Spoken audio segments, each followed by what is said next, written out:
ওই ডুপ্লিকেট ওই 2 নম্বর মুসলমানের আপন থেকে না দয়া নবীজির কাছে এসেছিল। আর যেমনই বলা নবীজি আমার বললেন, বাবারা এটা তো তোমরা ভালো কাজ করেছো, এমন সময় তোমরা আমার কাছে অভিযোগ নিয়ে এসেছো, এখন আমার যাওয়ার সময় নাই, এখন আমরা সাহাবায়ে কেরামকে নিয়ে পরামর্শে আছি, আমরা তরুকের প্রান্তরে যাব, আমাদেরকে ঘেরাও করছে গাছকানি লোকেরা, এখনই আমাদেরকে বাহির হতে হবে।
আমি আপনাদের সামনে সময়কে সামনে রেখে কোরআন মাজিদের একটি সুপরিচিত সূরা, যে সূরাটির নাম হলো সূরাতুল বাকারা, সে সূরাটির একটি ছোট্ট মতো আয়াত পরিবেশন করেছি। আল্লাহ রাব্বুল আলামিন আমাদেরকে সে আয়াতটির দ্বারা কোন নবীর কর্মসূচি বলতে চান, কোন নবীর কর্মসূচি আমাদেরকে আল্লাহ রাব্বুল আলামিন বলতে চান, সে নবী কি করেছিলেন, কেন বা করেছিলেন, আমাদের শিক্ষণীয় বিষয়টি আছে, তা আমি আপনাদের সামনে কিছু আলোচনা করব মনে করেছি। আমার তৌফিকে ইল্লা বিল্লাহ।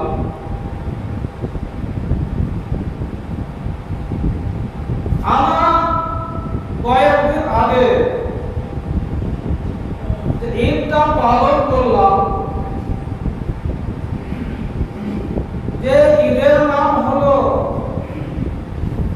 ঈদুল আযহা, মানে কুরবানির ঈদ। সেই ঈদে আমরা বহু টাকা খরচ করে ব্যয় করে পশু জবাই করেছি, সেই পশুগুলো জবাই করে আমরা আনন্দের সহিত আমরা নিজেও খেয়েছি, পাড়া প্রতিবেশীকেও দিয়েছি, মিসকিন ফকিরদেরকেও সে মাংসগুলো দিয়েছি। কি আমাদের আনন্দের বিষয়, কিন্তু এটা আনন্দ নয় যদি এই টাকার বদৌলতে যে পশুগুলো আমরা ক্রয় করে কুরবানি করেছি, যদি ওই কুরবানির পশুটি আল্লাহর দরবারে কবুল হয়েছে তো বহুত বড় আনন্দের কথা। আর যদি কবুল না হয়েছে তাহলে আমাদের উপর শতধিক আসর, শুধু মাংস খাওয়াই করো, দাওয়াই করো, কোনো কাজ করো।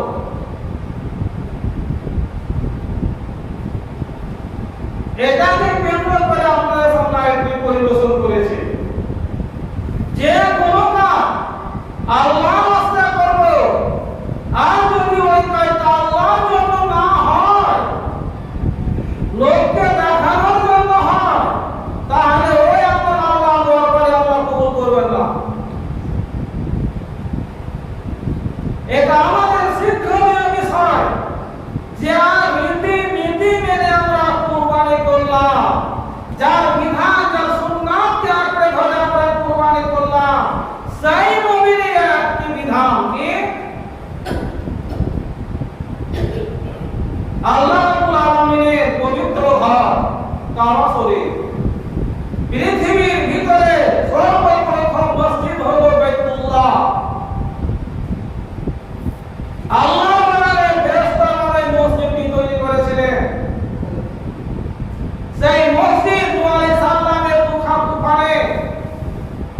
ভাঙচুর হয়ে যায়। শুধু কুরসি ঢালাই পর্যন্ত তার চিরাইটা ছিল। যেমন আমাদের পায়ের গোড়ালিতে দুটো গিঁট আছে, তাকে আরবিতে বলা হয় কাফ, উভরি हुई हड्डी, টাকনোর হাড্ডি। তো যেমন পায়ের তলা থেকে একটু উঁচুতে থাকে, তারপরে তার নাম হলো কাফ। তো কাবা শরীর মাটি থেকে একটু উঁচু পর্যন্ত ছিল, যার জন্য তার নাম রাখা হয়েছে কাবা। ওই মসজিদটি যে আমি ইসমাঈল সাল্লামের পূর্বে জীবনে আমি বর্ণনা করেছি, যে মসজিদের নিকটে ইসমাঈল আলাইহিস সালামকে রেখেছিলেন, ওই মসজিদের কথা একটি ছোট্ট মতো হাদিসও বলেছিলাম। যে কথাটি কে বলেছিলেন? জিবরিল আমিন বলেছিলেন। কি বলেছিলেন? ও হাজারা, তুমি ভয় করিও না, তোমার ভয়ের কোনো কারণ নাই। এটা হলো আল্লাহর ঘর, এটা হলো আল্লাহর মসজিদ। আর অতি সত্বর এই মসজিদকে পুনর্নির্মাণ করবে, ঠিকঠাক করবে। এই ছোট ছেলে ইসমাঈল আপনার আব্বা জান ইব্রাহিম আলাইহিস সালাম আর রাসূলুল্লাহ হাজারা, ইন্নাল্লাহা লা ইউযিউ আহলাহু, নিশ্চয় আল্লাহ পাক এর আহার পর্বকে, এর সদস্যগুলোকে আল্লাহ নষ্ট করবেন না। কারা হবে? মসজিদে হবে। কাবা শরীফের দেখভাল করবে কে? মা হাজারা, ইসমাঈল আলাইহিস সালাম, ইব্রাহিম আলাইহিস সালাম। তাদের সম্পর্কে জিবরিল আমিন বলেছিলেন, এরা হলো এই মসজিদের আহার পরিবার সদস্য। আল্লাহ পাক এদেরকে না খেলে আল্লাহ পাক মারবেন না। ওটা আল্লাহর মসজিদ, এটাও আল্লাহর মসজিদ। যখন আমরা সম্মান অতটা আর সম্মান না হয় আলাদা কথা। কিন্তু এখানে একটা মশলা পাওয়া গেল, যদি আমরা এই মসজিদে, যে কোনো মসজিদের আমরা রক্ষণাবেক্ষণ করবো, দেখাশোনা করবো, মসজিদ আমরা আবাদ করবো, আমাদের মতো মসজিদে নামাজ পড়া আবাদকারীগণকে আল্লাহ পাক কোনোদিন না ফিরিয়ে পারবেন না।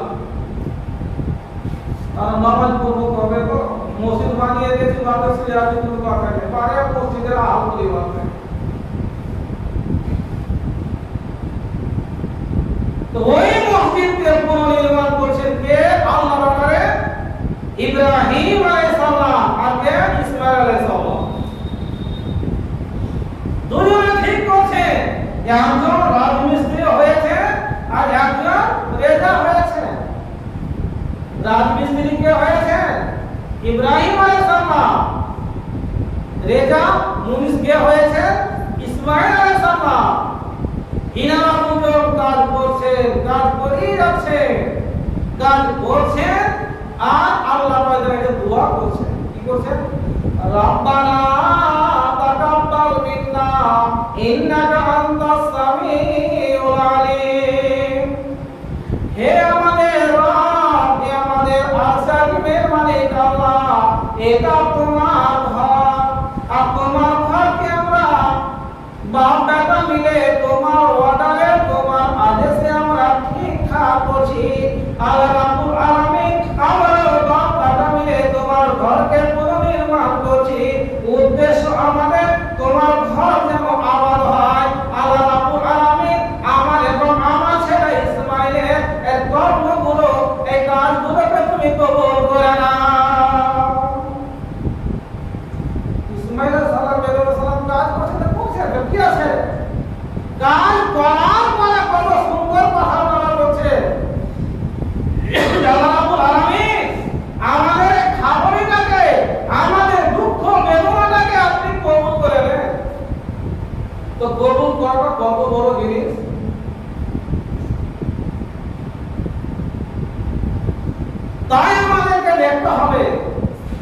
যেমন আমরা কুরবানি করলাম কয়েকদিন আগে, আমরা কোন নিয়তে কুরবানি করেছি না করেছি যে যা কুরবানি করেছেন সে বুঝবে।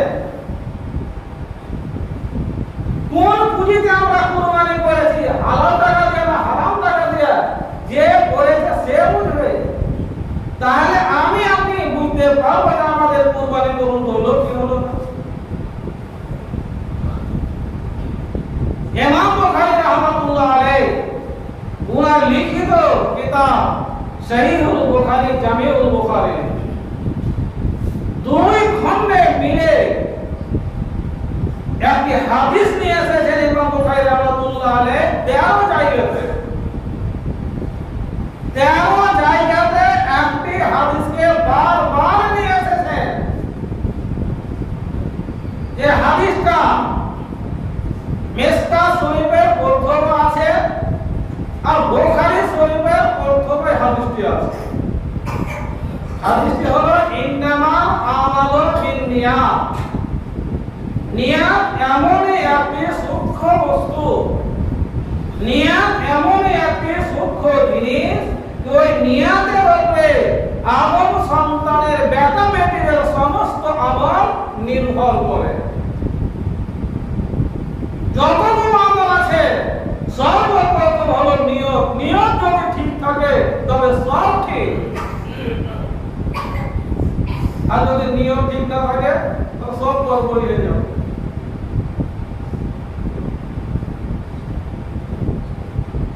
হ্যাঁ, কথায় আছে যে নিয়ত গুণে গড়ব।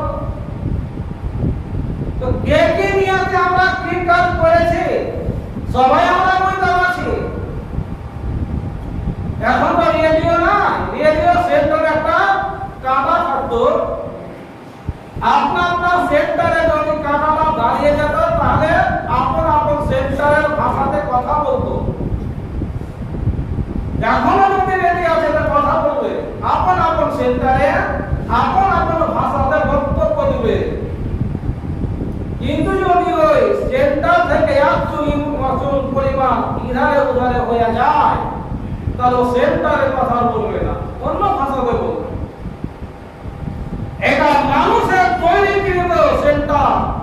আমাদের আপনাদের রব্বুল আলামিন আমাদের হৃদয়ে সেন্টারে কাটা দিয়েছেন। ওই সেন্টার যদি সূক্ষ্ম ঠিকভাবে আমরা চালাই, ঠিকভাবে আমরা যদি করি, তাহলে আমাদের সমস্ত আমল আল্লাহ দরবারে কবুল হয়ে যাবে। আর যদি কবুল না হয় কি হবে বলছে আপনাদের। এর পরিপ্রেক্ষিতে একটা ঘটনা মনে পড়লো। হাজী সাহেবেরা আপনারা দেখে এসেছেন, কেন দেখে আসেননি? গোবা মসজিদের কিছু দূরে একটি মসজিদ আছে, মসজিদে জেরার। এই মসজিদ জেরার কে বানাচ্ছিল, তারপরে কি হলো, ছোট্ট করে আপনাদের সামনে ইতিহাস তুলে ধরছি। আল্লাহ রাসূল সাল্লাল্লাহু আলাইহি সাল্লাম সর্বপ্রথম ইসলাম প্রচার প্রসার করেছেন, ইসলামের দাওয়াত দিয়েছেন মক্কাতে। বেশ কয়েক বছর পর আল্লাহ আদেশে হিজরত করে মদিনা গেলেন। মদিনাতে কয়েকটা তারা নেতা ছিল। তারা শিক্ষিত নেতার মধ্যে একটি নেতা ছিল কে, যে সাহাবীদের কথা আমি বলেছি আপনাদের সামনে, যে ফেরেশতারা সেই সাহাবীকে গোসল দিয়েছিলেন, সে সাহাবীর নাম হলো হানজালা রাদিয়াল্লাহু তাআলা আনহু। ওই সাহাবীর আব্বা একজন বিরাট বড় পণ্ডিত ছিল, তার নাম হলো আবু আমের আর রাহেব। ইহুদিদের বিরাট বড় একজন পণ্ডিত। এ হলো আউস গোত্রের, আউস বংশের লোক। আউস বংশরা এমন ভাবে তাকে মানত যে বলা নয়।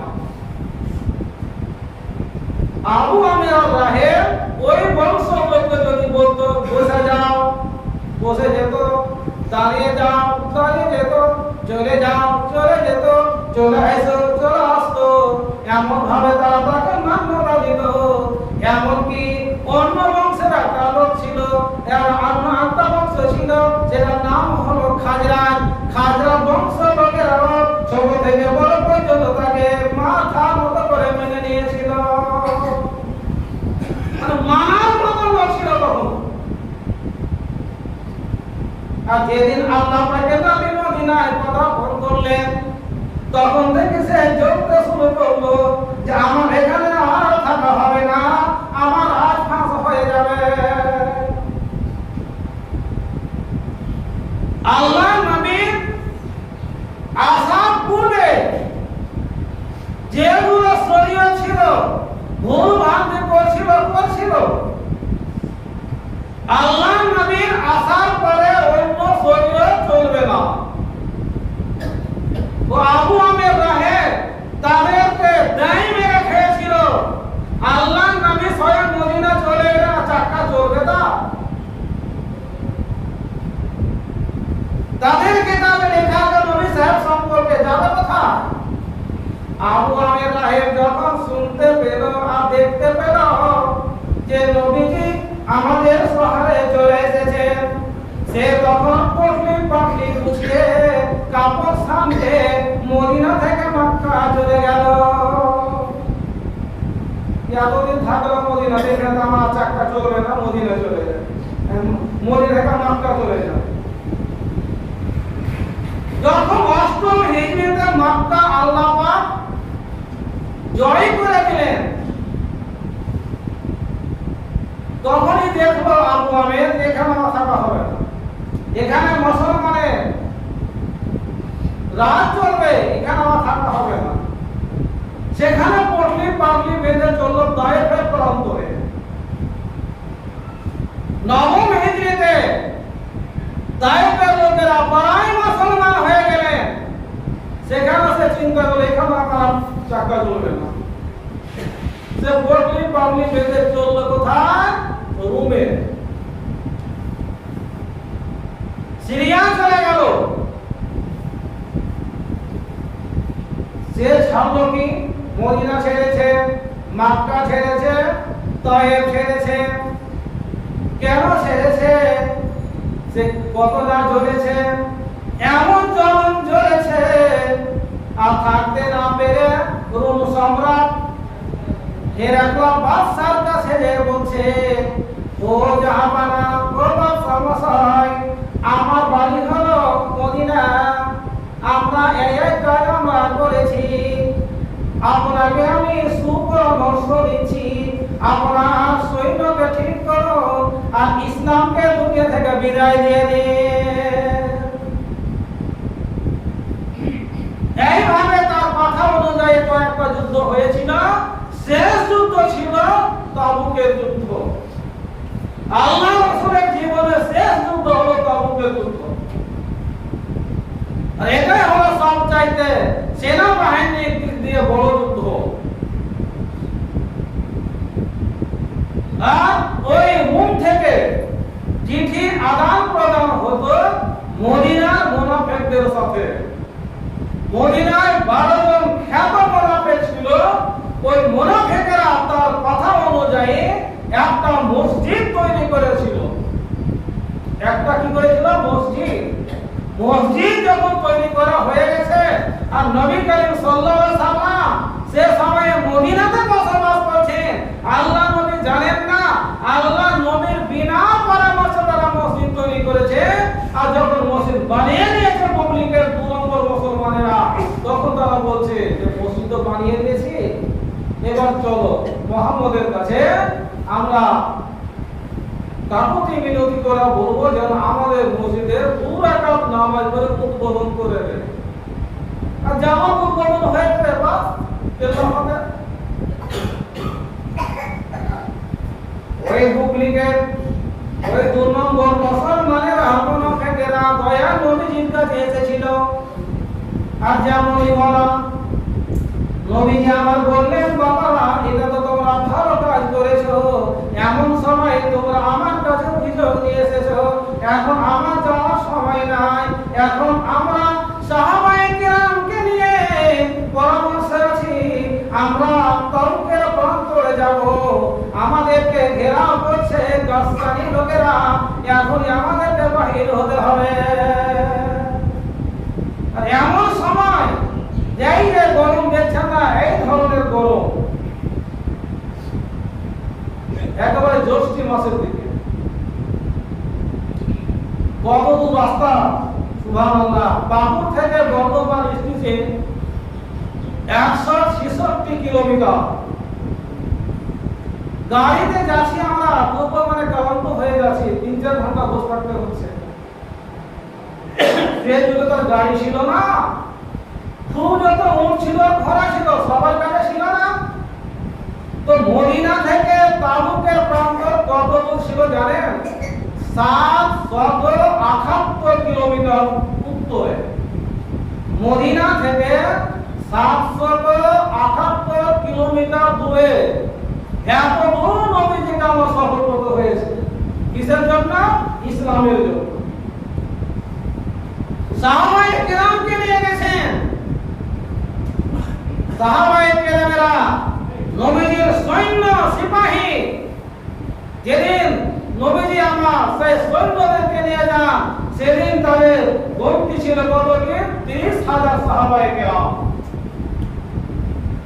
আর গাসসানের লোকেরা ছিল কতটা? 40,000। তাদের সাথে মোকাবেলা করার জন্য নবীজি ও সাহাবায়ে কেরামকে নিয়ে কোথায় যাচ্ছিলেন? তাবুকের প্রান্তরে। কতটা দূর? 778 কিলোমিটার দূর যেতে হবে। ইতিহাসে লেখা আছে যে তাবুক মদিনা থেকে তাবুক থেকে মদিনা আসতে কতদিন লেগেছিল? 30 দিন। আসা যাওয়া হলো 30 দিন। আর সেখানে উপস্থিত ছিলেন 20 দিন। মোট 50টা দিন সেখানে ছিলেন। আসা যাওয়া, সেখানে থাকা নিয়ে। সেখানে দয়াল নবীজি জয়ী হলেন। নবীজি সাহাবায়ে কেরামকে নিয়ে আসছেন, এখনো মদিনা আসেননি। 1 ঘন্টা পর হাঁটতে একটি জায়গা হলো জুম আউজা। মদিনা থেকে অনেক দূরে, কিন্তু মদিনা সীমান্তে। 1 ঘন্টার পর কত দূরে আয়াত আল্লাহ পাক নাযিল করে দিলেন। জায়গাটির নাম হলো জুম আউজা। আল্লাহ নবী তাদেরকে কথা দিয়েছিলেন যে তাবুক থেকে ফিরে এসে নামাজ পড়তে যাব। সেখানে আল্লাহ পাক বলে দিচ্ছে, ওয়াল্লাযীনা তাখাযু মাসজিদান জিরারান। হে নবীজি, আপনি ওই মুনাফিকদেরকে কথা দিয়েছিলেন, আর সময়টা চলে আসছে, আপনি মদিনা যেতে যেতে তারা আপনার কাছে চলে আসবে। তার আগে আপনাকে আমি জ্ঞাত করে দিলাম। আল্লাহ কি বলছেন? ওয়াল্লাযীনা তাখাযু মাসজিদান জিরারান।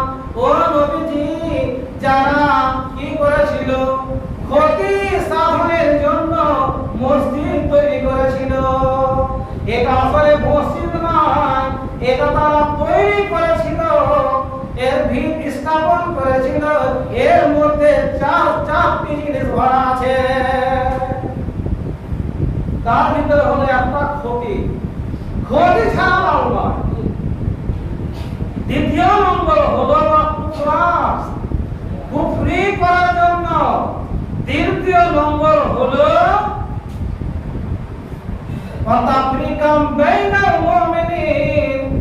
মুসলমানদের মধ্যে বিভেদ সৃষ্টি করে দেওয়ার জন্য, পার্টিবাজি করে দেওয়ার জন্য। পার্টি করে দেবে, কে মসজিদে জিয়ারত করতে যাবে, কে আসলে বড় মসজিদ যে শুরু হয়ে যাবে, তো মসজিদে কাজ মসজিদ বেশি ভালো, 4টি মসজিদ। তো মুসলমানদের সাথে লড়াই করে দেবে। এই জন্য তারা মসজিদ তৈরি করেছিল। আর তারা নবীজির কাছে কি বলেছিল জানেন?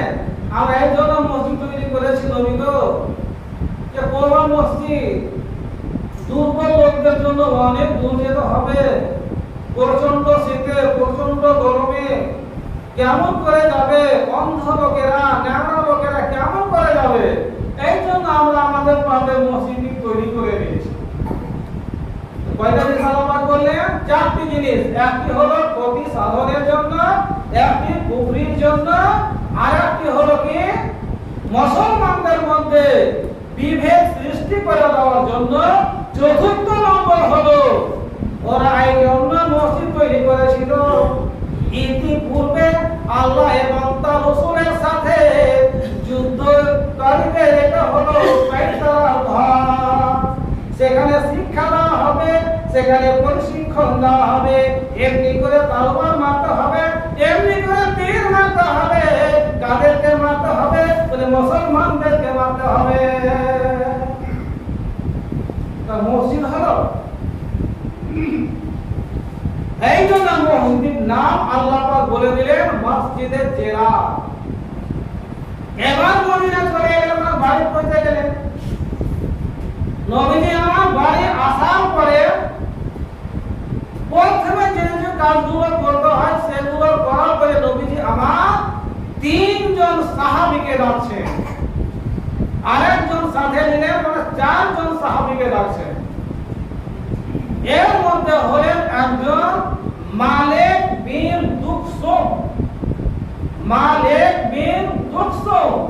দ্বিতীয় জনের নাম হলো মাআন বিন আদি, তৃতীয় জনের নাম হলো আমির বিন সাকান, আর চতুর্থ জনের নাম আল্লাহ রাসূল বলেন ওগো ওই লোকটা আছে যে লোকটা আমার চাচা হামজাকে মেরেছিল, লোকটার নাম হলো ওয়াসি।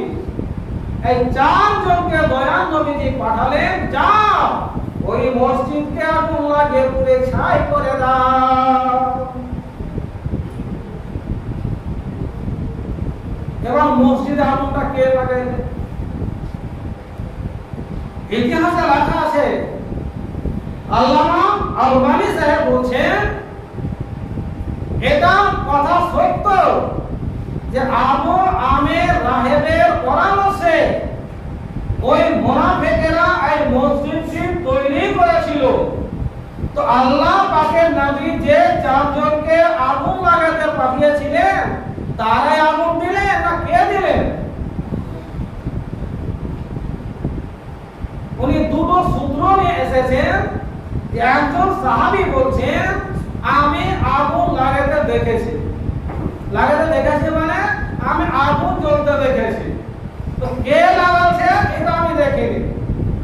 আলমানি সাহেব বলছেন, আর অন্য অন্য ওলামায়ে কেরাম বলেছেন এই আগুনটা ছিল আল্লাহর তরফ থেকে। তাহলে একটা মসজিদ, একটা হলো মসজিদ, মসজিদকে ধূলিসাৎ করার জন্য, পুড়িয়ে দেওয়ার জন্য নবীজি আমার চারজন সাহাবাকে পাঠাচ্ছেন। তাহলে কোন ধরনের মসজিদ? যে মসজিদ সম্পর্কে নবীজি আমার বলেছেন মান বানা লিল্লাহি মাসজিদান বানাল্লাহু লাহু বাইতান ফিল জান্নাহ। মসজিদ হলো আল্লাহর ঘর, আল্লাহর রাস্তায় যারা নেকি সাধনের জন্য একটি মসজিদ বানিয়ে দিবে, আল্লাহ রাব্বুল আলামিন নবীজি বলেছেন তার জন্য আল্লাহ পাক জান্নাতে একটা বড় ঘর তৈরি করে দিবে। আর ওই মসজিদকে ধ্বংস করার জন্য, নষ্ট করার জন্য, ধূলিসাৎ করার জন্য আল্লাহ পাক নবীজিকে আয়াতে তাই বলে দিলেন যাও নবীজি যাও ওই মসজিদকে ধূলিসাৎ করে দাও। আল্লাহ পাক এমন কথা একটা বলছেন লা তাকুম ফিহি আবাদা। নবীজি গো সেই মসজিদে নামাজ পড়া দূরের কথা, সেই মসজিদে পা পর্যন্ত রাখবেন না। তার মানে তাদের নিয়ত খারাপ ছিল, তাদের নিয়ত খুবই খারাপ ছিল। চারটে তাদের নিয়ত খারাপ ছিল। এক তো ক্ষতি করার জন্য, এক তো কুফরি করার জন্য, এক তো কি করার জন্য মুসলমানদের ভিতরে বিভেদ সৃষ্টি করার জন্য, চতুর্থ নম্বর যে যারা আল্লাহ আল্লাহ রাসূলের সাথে যুদ্ধ করবে তাদের পায়তারা বাজি করার জন্য এই বৈঠকখানা মসজিদ তৈরি করা হয়নি।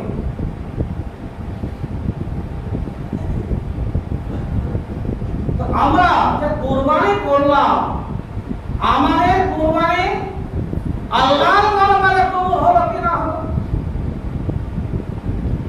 এটা আমাদের দেখতে হবে।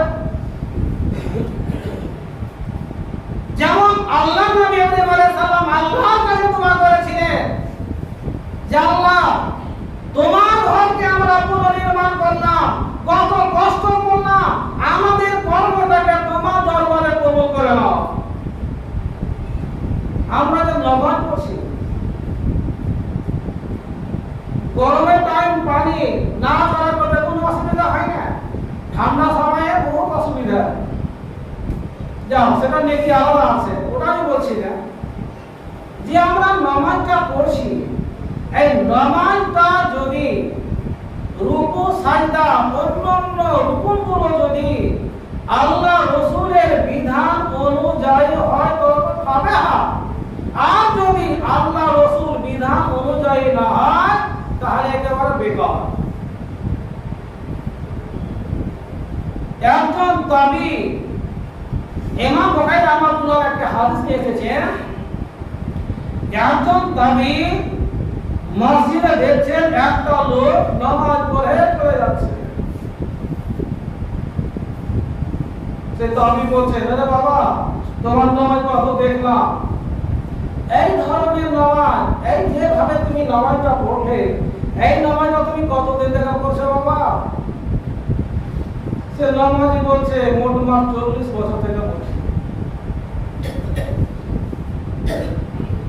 ওই তাবি বলছে, ওরে বাবা শোন, এই জন্য তোমাকে আমি কথা জিজ্ঞাসা করলাম, যেভাবে তুমি নামাজ পড়ছো, যেভাবে তুমি একদিন নয় দুদিন নয় 40টি বছর ধরে নামাজ পড়ে গেলে, এই নামাজ কিন্তু আল্লাহ রাসূলের রীতিনীতির মতো হয় না, আল্লাহর বিধান অনুযায়ী হয় না। আর এই নামাজ পড়তে পড়তে যদি এই মুহূর্তে তুমি মারা যেতে, তাহলে আল্লাহ রাসূলের মিল্লাতে মরতে না।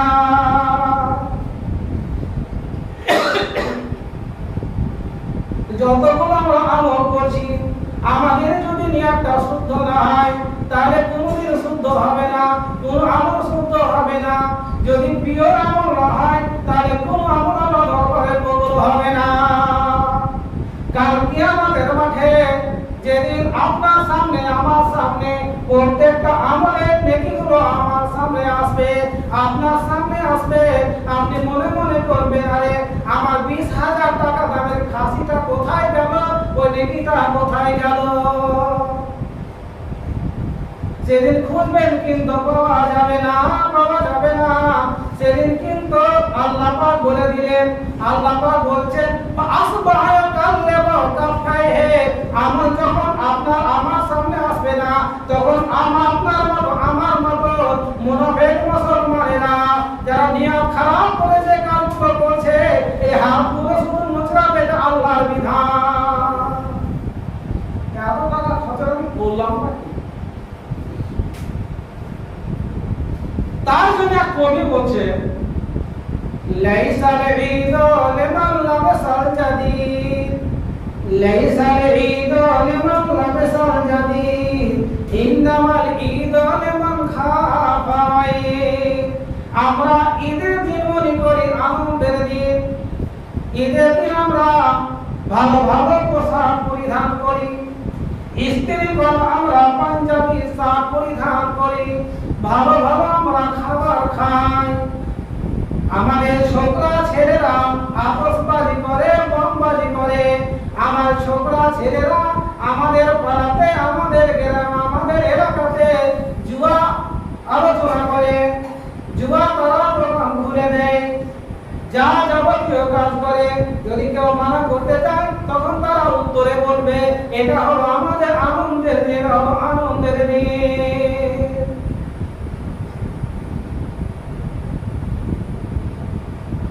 হাবিল কাবিল যখন ওই কুরবানি আল্লাহ দরবারে পেশ করলেন, কাবিলের কুরবানি ঝুঁকে তো থেকে গেল, আর হাবিলের কবুল হয়ে গেল। তো হিংসায় জঙ্গল হলো কাবিল, যারে তোর কবুল হলো আমার কবুল হলো না, তার মানে উনি একটাই কথা বলেছিলেন যে ওরে আমার ভাই শোনো, আল্লাহ রাব্বুল আলামিন ওই সব লোকদের কুরবানি কবুল করে যারা আল্লাহর ভয়ে জড়সড় হয়ে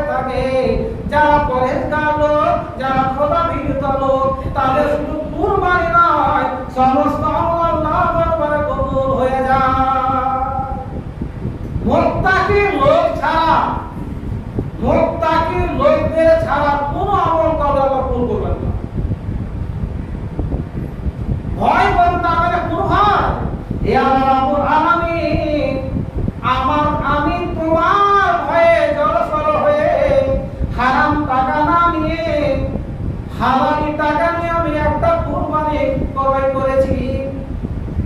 এই কুরবানিটা আমি শুধু একমাত্র তোমার জন্য আমি কুরবানি করব, তোমার সন্তুষ্ট সকলের জন্য কুরবানি করব।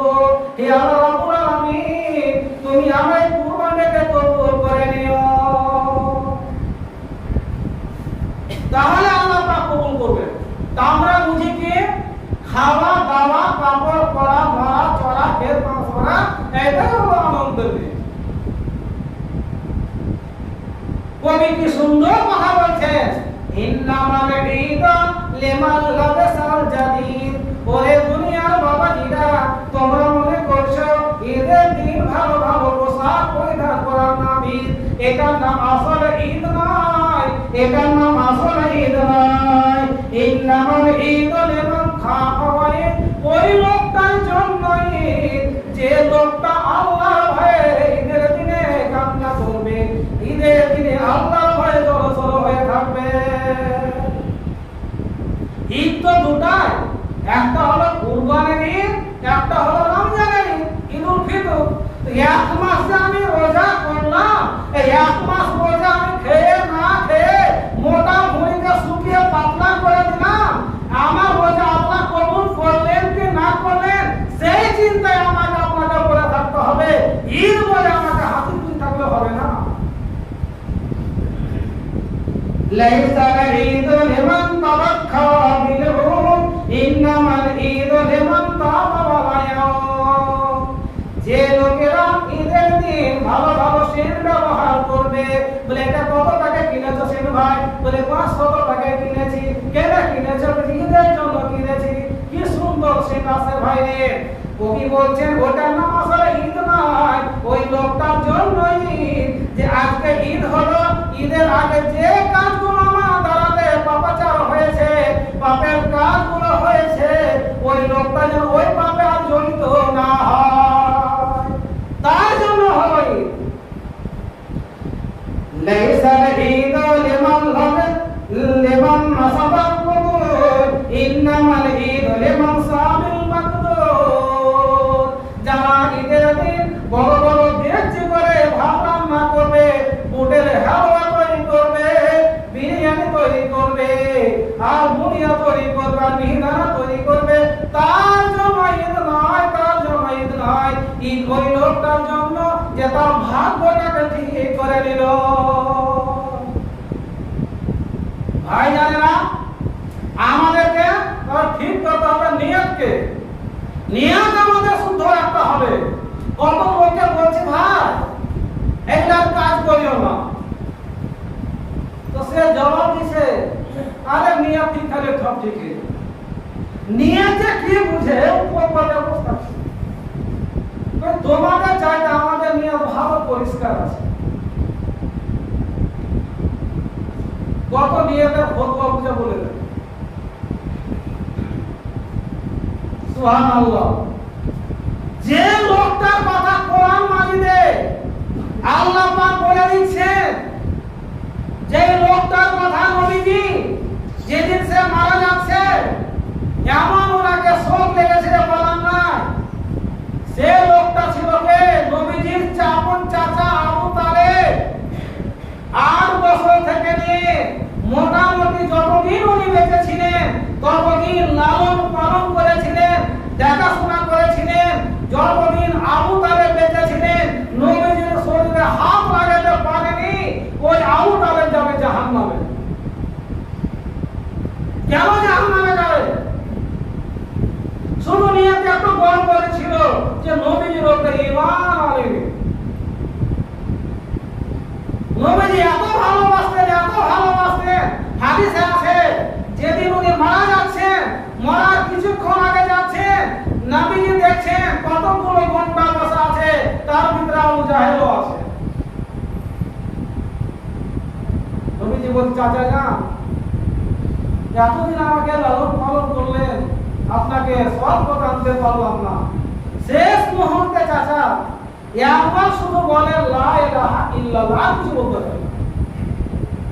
শুধু বলেন লা ইলাহা ইল্লাল্লাহ, উনি বলতে পারেন না। উনি মারা গেলেন, তবু আল্লাহ রাব্বুল আলামিনের কাছে কাকুতি মিনতি করে দোয়া করছেন যে আল্লাহ তুমি আমার চাচাকে জাহান্নাম থেকে বাঁচাও। আল্লাহ রাব্বুল আলামিন বলে দিচ্ছেন হে মুহাম্মদ সে হলো একজন জাহান্নামী, তার জন্য আমার কাছে ইস্তেগফার করিও না। শুধু এটা আমি বলতে পারি না কি যে তার আযাবটা আমি হালকা করে দিতে পারি। হালকা আযাব দিবেন আবু তালেবকে, ভালো করে শুনে নিন, বুখারী মুসলিমের হাদিস। কি আযাবটা দিবেন?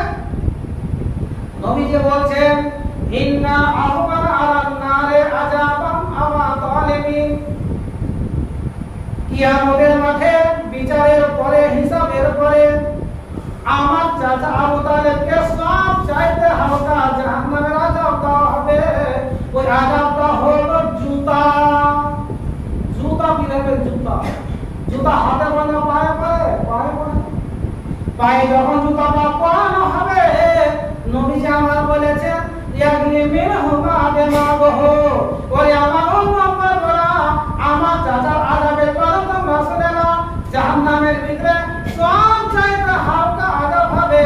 আমার চাচা আবু তালেবের ওই জুতা উঠান, আর জুতা যখনই পরানো হবে পায়ে থাকবে জুতা, আর মগজগুলো টনটন টনটন করে, যেমন মা বোনেরা ভাত রান্না করে ডাকে যখন রান্না দেওয়া হয়, আগুনটা যখন উঠে যায় তখন পানিগুলো ছিটছিটিয়ে পড়ে।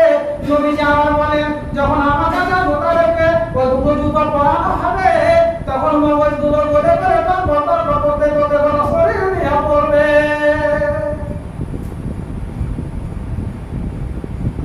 আর আমাদের মতো মুসলমানকে কোন একটা ভালো কথা যদি বলতে চায়, তোদের দেখে নিয়ে ভালো আছে, তারা নিয়ে বলা যা সময় শেষ। আমি আপনাদের সামনে একটা কথা বলছি, কাগজটা এসেছে ইলামিল ঈদগাহ ইমাম সাহেবের কাছ থেকে। আমরা দেখছি, আপনারাও দেখছেন, বিরাট লম্বা চওড়া খরা বলছে। আল্লাহ পানি আমাদের উপরে বন্ধ করে দিয়েছেন। আল্লাহর কাছে আমাদের পানি চাইতে হবে, না চাইলে আল্লাহ দিবেন না। বলেন যে একটা পরীক্ষা, আল্লাহ চাইছেন যে আমার কাছে আমার বান্দারা চাও। তো কয়দিন আমরা পানি চাইছি বলেন তো? খেতে বাকি তো সব ভুলে যাচ্ছে। কতদিন ছেড়ে আপনি করবেন? আল্লাহ আস্তে আস্তে সব বন্ধ করে দেবে। খাবেন নাকি কি চুষবেন? পানি বন্ধ হওয়ার একমাত্র কারণ আমরা এমন পাপ করছি যে পাপ করতে করতে করতে করতে মাথা থেকে নিয়ে মাথা পর্যন্ত সব ডুবে গেছে। পাপের দরিয়াতে আমরা হেঁটছি, রহমতের পানিতে আমরা হেঁটতে পারছি না। আল্লাহর কাছে আমাদেরকে সারেন্ডার হতে হবে, আমাদের পাপগুলোকে আল্লাহর কাছে তুলে ধরতে হবে। আমরা তো নিজে পাপ করছি, নিজের ছেলে জুয়া খেলছে, তাস খেলছে, ক্রিকেট খেলছে, নিজেও খেলছি, আমিও সাবধান হইনি, আমার ছেলেকেও সাবধান করি না। আমরা ইমাম হয়ে আছি, আমরা নেতা হয়ে আছি, আমরা মরণমুখী হয়ে আছি। আমরা কি করছি বলেন তো? আপন আপন বাড়ির নেতা আমরা, আপন আপন বাড়ির মুখী আমরা নিজের ছেলেকে আনতে পারছি না। আর আল্লাহ আমাদের পানি বন্ধ করবেন না? আল্লাহ পাক জলদ গম্ভীর স্বরে বলছেন ইস্তাগফিরু রাব্বাকুম ইন্নাহু কানা গাফফারা। বান্দারে তোমরা পাপ করতে করতে পাপের দরিয়াতে ডুবে গেছো, তবু আমি তোমাদের আসামের মালিক আল্লাহ বলছি তোমরা একবার আমার কাছে তোমরা তওবা করো, আমার কাছে সারেন্ডার হয়ে যাও। আমি তোমাদেরকে এমন পানি দেব ইউসিরু সামালাইকুম মিদরারা, মুসলমানের তোমাদের পানি দেব। আজকে জুমার দিন আমরা যেগুলো লোক আসি এখানে, আপনাকে বলছি এখানে আল্লাহর কাছে সারেন্ডার হয়ে যা। কে কি পাপে জড়িত আছে আল্লাহ রাব্বুল আলামিন আমাদের দোয়াতে আজ কি রাতে আল্লাহ পানি দেবেন ইনশাআল্লাহ। কিন্তু এখানে বিয়া পড়ার মতো হুল করে দিছে, এটা ফের থেকে আসে আল্লাহ পানি দেবে? তো ভাই জানেরা, আপনাদের কাছে এটা দরখাস্ত এসেছে আল্লাহর কাছে পানি নেওয়ার জন্য, চাওয়ার জন্য আমাদেরকে পুরাতন ইন্দাহা যেতে হবে, সকাল 5টায় নামাজ দাঁড়িয়ে যাবে, মানে ফজরের নামাজের পরে যেতে হবে। যাই হোক, আপনারা যাবেন, তো যেগুলো ময়লা ছিঁড়া কাপড় আছে সেগুলো পরে যাবে, খুব চিকনা হয়ে যাবেন না, আতর মেখে যাবেন না। আল্লাহর কাছে এমন ছোট হয়ে আমাদেরকে যেতে হবে, আল্লাহর কাছে আমাদেরকে পানি চাইতে হবে। তা আপনাকে বলছি, ছোট বড় সবাই সেখানে যাবেন। মামা আলাইনা ইল্লাল্লাহ।